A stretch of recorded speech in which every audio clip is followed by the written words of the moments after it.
The Sahrawi is an ethnicity of people that used to live in the region of Western Sahara, as well as some parts of current Morocco and Mauritania. These camps are located in the province of Tindouf, Algeria. The Sahrawi people have been living in refugee camps for 3 generations since they fled Western Sahara. Most of the children, together with their parents, have never been in the territories that they have been claiming back from Morocco since the 70s. The situation raises questions about the rights of children who have been born in these refugee camps.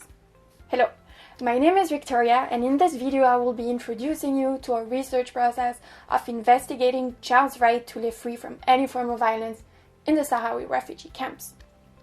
Marieke Hauptmann, a researcher at Maastricht University who is investigating child's rights in different unrecognized states, went to the refugee camps to see what potential child's rights might be breached there. After numerous interviews, she concluded that one right might be more likely to be affected: the right to live free from any form of violence. Because many children that were interviewed were saying that they were particularly fighting a lot. According to the Convention on the Right of the Child, this right to live free from any form of violence requires children to have the right to be protected from all forms of physical or mental violence. But how should we understand the violence? During our research, we asked the help of a psychologist who pointed out that the term violence should be called aggression from a psychology perspective. According to the psychologist, an act of aggression is a behavior that is intended to harm another individual who does not wish to be harmed. But then, the term violence refers to aggression that has extreme physical harm, such as injury or death, as its goal.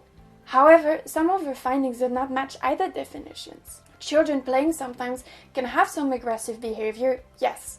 For instance, throwing rocks at each other, which may result into physical harm. But what about the instances when it occurs in a playful way and without any intention to harm others? Now, I would like to walk you through the methods that we applied and how we hope to find results which can then be shared with the communities in the camps. There are 2 methods which I will discuss. First, the qualitative research, and second, the quantitative.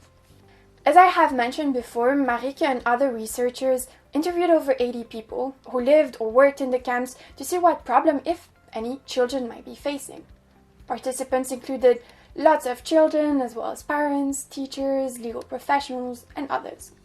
The researchers asked questions about children's everyday life, but many interviews focused specifically on the topic of fighting between children.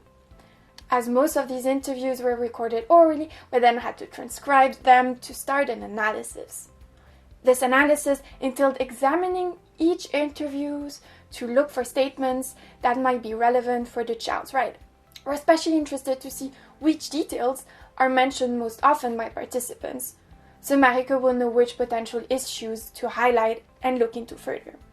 Although we haven't finished this step of the process yet, we hope that these qualitative interviews will help us understand the reasons behind any problem that children might have, especially in the context of fighting.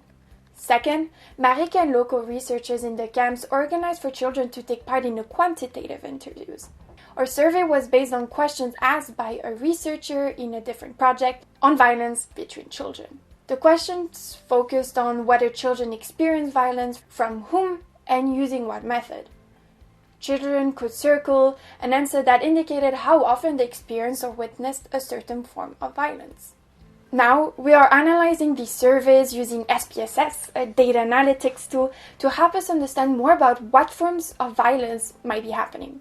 We want to use the results of both qualitative and quantitative analysis to point the most accurate picture we can of what is actually happening and ensure that lots of people's voices are heard in the process. Our priority lied in finding the most accurate truth regarding a potential infringement of the right of children to live free from any type of violence. We're looking forward to discover the outcome of our research with the hope to share the results with the local communities. Stay posted for an oncoming paper.